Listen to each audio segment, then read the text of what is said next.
예전엔 잇몸뼈가 부족하면 전체 임플란트 치료는 사실상 불가능에 가까웠습니다.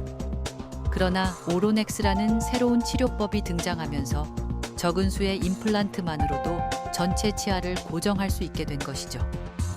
하지만 치료가 가능해졌다고 해서 모든 게 끝나는 건 아닙니다. 치료를 끝낸 후에도 그 일상을 오래 지켜내기 위해선 보철물 관리가 무엇보다 중요합니다. 사실 그런 부분 때문에 치료가 끝났다고 끝이 아니거든요. 그래서 처음부터 그런 가능성까지 염두에 두고 치료 계획을 세워야 오래 잘 쓸 수 있습니다. 오늘은 신준혁 대표 원장과 함께 오로넥스 치료 이후의 과정과 임플란트의 예후를 좌우하는 관리에 대해 이야기 나눠봅니다.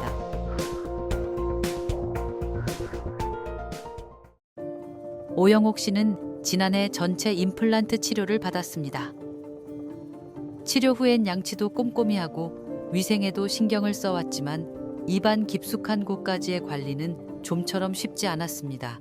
그 안에 있는 거 있잖아요. 저 임플란트 해놓은 거 그것까지는 안 되잖아. 되는 건 되는데 또 안 되긴 안 돼. 그거 때문에 내가 아무래도 이거 받아야 될 것 같아. 이처럼 환자 스스로 관리에 어려움을 겪는 경우가 적지 않다고 하는데요. 임플란트 하시고 처음엔 다들 열심히 관리를 하십니다. 양치도 꼼꼼히 하시고 스케일링도 제때제때 오시고요. 근데 6개월, 1년 지나면서 뭐 이제 괜찮겠지 하고 안일하게 생각하는 경우가 많습니다.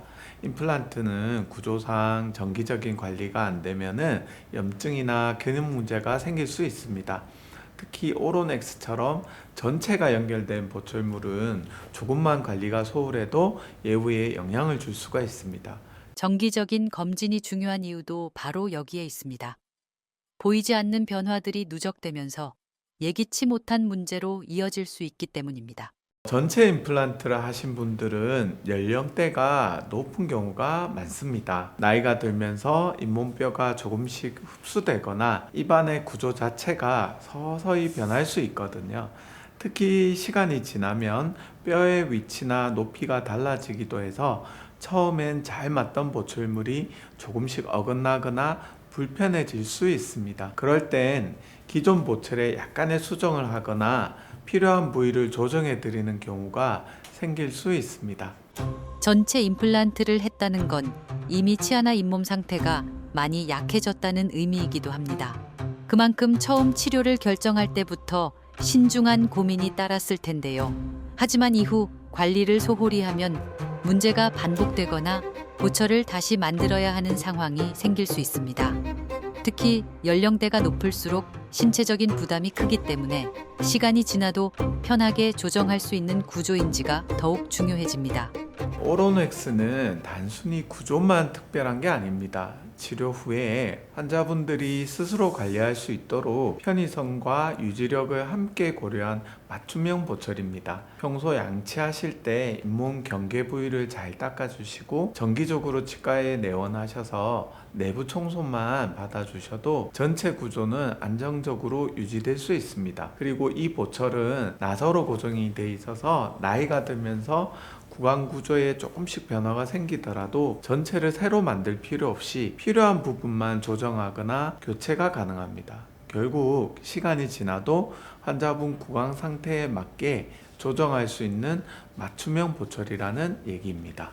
특히 오로넥스처럼 하나로 연결된 보철은 기존 임플란트와는 관리 방식이 다르기 때문에 생활 속에서 맞는 올바른 관리 습관을 익히는 것이 중요합니다.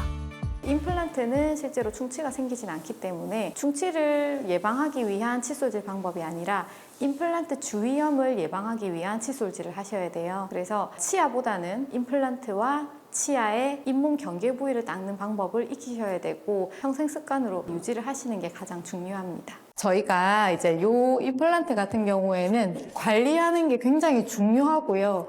굉장히 좀 까다롭습니다. 그냥 임플란트 한두 개 한 거랑은 아예 보철 형태가 다르기 때문에 칫솔이 가야 되는 위치도 다르고 써야 되는 방법도 다르고 사실은 어느 정도는 우리가 알려드려서 거기에 맞게 해주셔야 되는데 여기서 만약 음식물이 끼인다거나 이제 저류가 되고 했을 때는 임플란트 주변에 문제가 생길 수가 있거든요. 그렇기 때문에 이렇게 보정을 하신 경우에는 좀 번거로우시더라도 우리가 치과 정기검진 오듯이 그렇게 딱딱 시기 맞춰서 오셔가지고 내부 청소를 좀 한 번씩 해주셔야 돼요. 이처럼 혼자서는 관리가 쉽지 않은 만큼 그 빈틈은 치과에서 함께 채워갈 필요가 있습니다. 그래서 실제로 이런 관리의 중요성을 느끼는 분들도 많다고 하는데요. 한 달 정도 사용해 본 결과 큰 이상은 없고 와서 오늘 청소하고 하니까 개운한 느낌은 있네요. 뭐 관리를 꾸준하게 받아야죠, 앞으로. 전체 임플란트 치료는 누구에게나 큰 결심입니다. 그만큼 한 번에 잘 마무리하고 오래 쓰는 게 가장 중요하죠. 만약 관리가 제대로 되지 않아 다시 치료를 반복하게 되면은 잇몸뼈나 체력적인 부담이 훨씬 커질 수 있고 환자분께도 쉽지 않은 과정이 될 수 있습니다. 그래서 저는 항상 말씀드립니다. 임플란트 치료는 심는 것에서 끝이 아니라 그 이후를 어떻게 잘 챙기느냐가 훨씬 더 중요하다고요.